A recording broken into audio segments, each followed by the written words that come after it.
Hi, this is Rick Dimond again. We're going to talk a little bit about preparing a mallet etude for a region or all-state audition. This is number 38 in the Goldberg book, and I've only played part of this through now, so I'm almost sight reading this. Thus, I'll take it a little bit below the vivace tempo, but let's see what happens to me while sight reading, and we'll see if that gives us some things to think about in terms of how we might go about practicing and preparing this for an audition.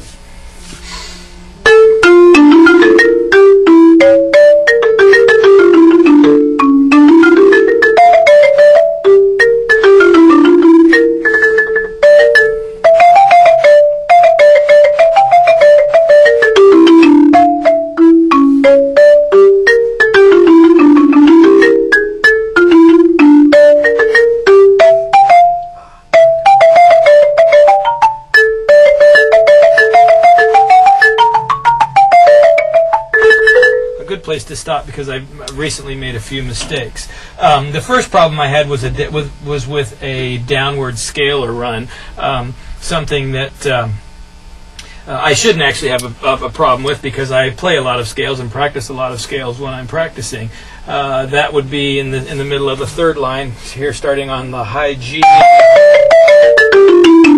But since I was nearly reading this, I believe I got hung up on the sticking a little bit there. Sticking would be the first thing I'd want to consider with an etude like this. There are so many different patterns that jump around that combine leaps with scalar passages that sticking needs to be considered carefully. And what I would do is with a pencil mark anything with an R or an L standing obviously for right or left that would be out of the ordinary process of alternating. For instance, the first three notes of the piece: right, right, left, and then right, right from the C sharp to the D, going from the second to the third measure. And I would just indicate those particular notes so I remembered how I was going to stick them.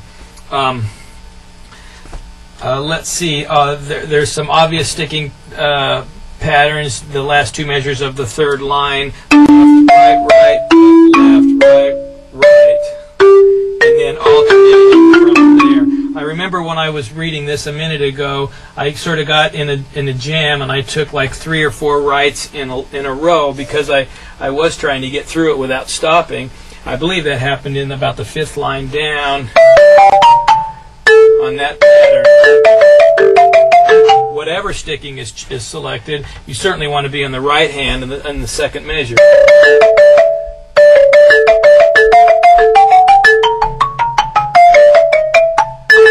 And maybe 2 rights from the E to the A. I notice now that I missed the G sharp in this descending run here,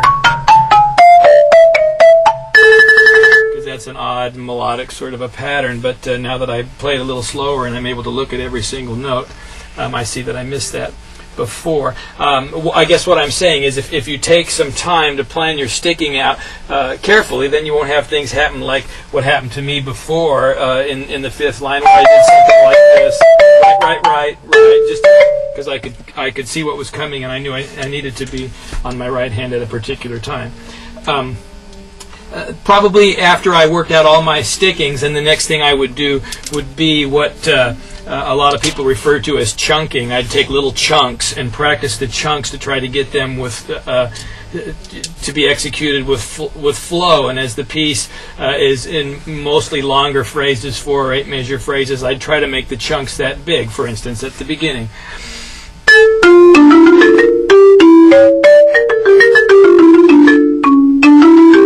Argue that that's maybe a phrase. It's at least a 4-measure grouping of some sort, a phrase or a sub-phrase, and I'd make sure that I could play that with flow.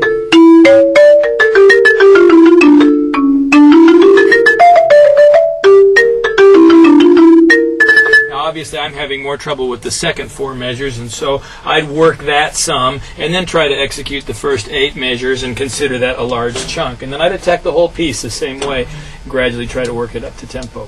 I hope that will be of some help.